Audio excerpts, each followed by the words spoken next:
Buenos días, mi nombre es Juan Camilo Londoño García, estudiante de la Universidad Nacional Abierta a Distancia, SEA Palmira.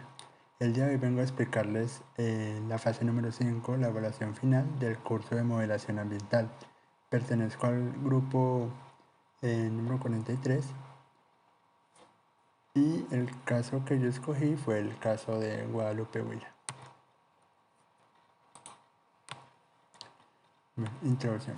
Para el desarrollo de esta actividad se busca realizar un trabajo específico sobre análisis espacial y temporal por contaminación de diferentes nutrientes en una zona de estudio. Como les dije anteriormente, el caso que escogí fue el del municipio de Guadalupe, ubicado en el departamento de Huila, con el fin de que yo como estudiante demuestre mi capacidad de análisis de diferentes escenarios ambientales modelados con el fin de que en un futuro esto sirva como una estrategia para prevenir impactos y mitigar los cambios generados. Esto es fundamental para cuando yo esté ejerciendo mi carrera como futuro ingeniero ambiental. Bueno, primero el desarrollo del modelo. El primer paso fue cargar las capas con los diferentes datos del municipio, junto con la hidrografía y el perímetro. Aquí podemos ver pantallazos de los puntos de muestreo, la hidrografía y el perímetro del municipio. Aquí está el programa. Los datos, aquí podemos ver, los datos tocó cargarlos como una capa, como una capa de texto delimitado, debido a que los datos venían presentados como en formato Excel y el programa no tiene soporte para el formato de Excel, por lo cual se tocó que hacer una conversión a valores. La capa de la hidrografía se añadió como una capa vectorial, al igual que la del municipio, que podemos ver el perímetro.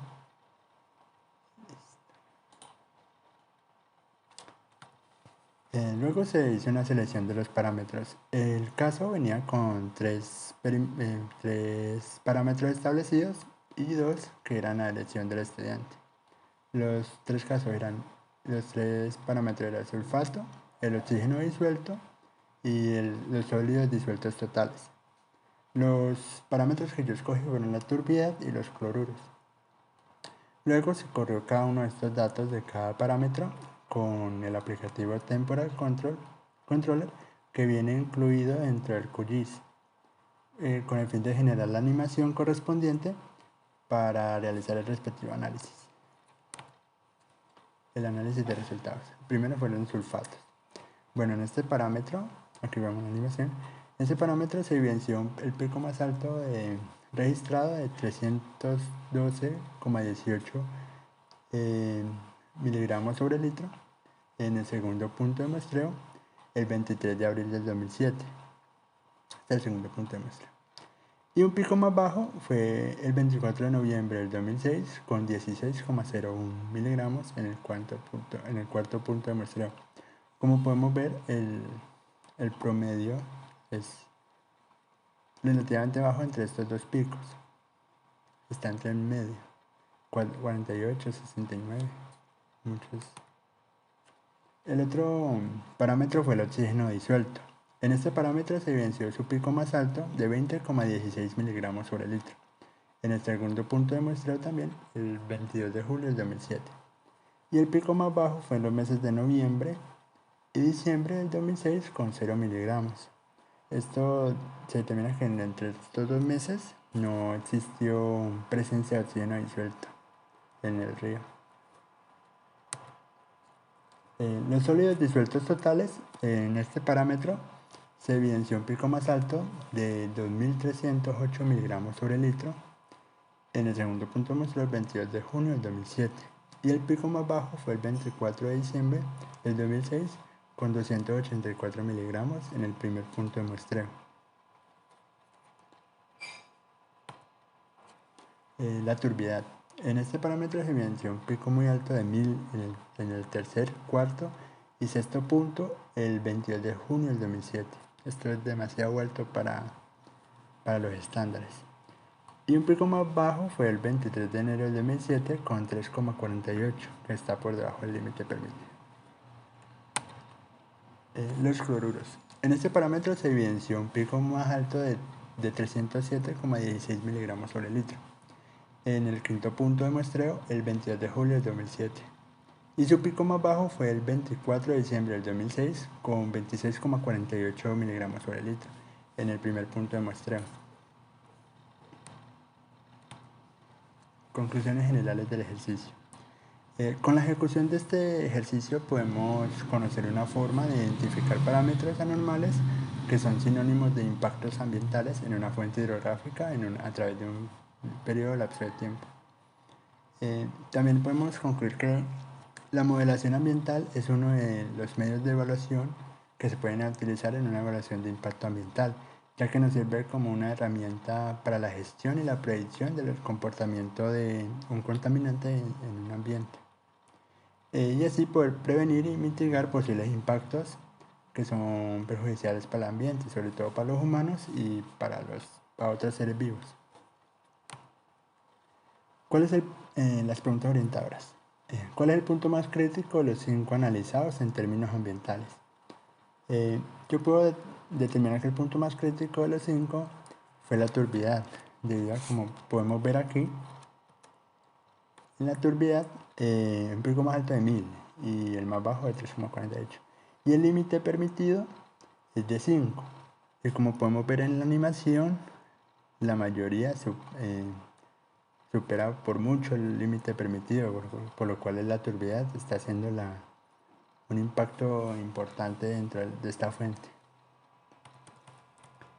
Bueno, ¿cuál es el punto menos crítico? Y al contrario de la turbidez, el punto menos crítico fue el oxígeno disuelto, debido a que sus datos, como podemos ver aquí, su límite permitido según la normativa es de 4. Podemos ver que aunque su pico más alto fue 20,16, la mayoría de los datos muestrados están dentro del rango del límite permitido.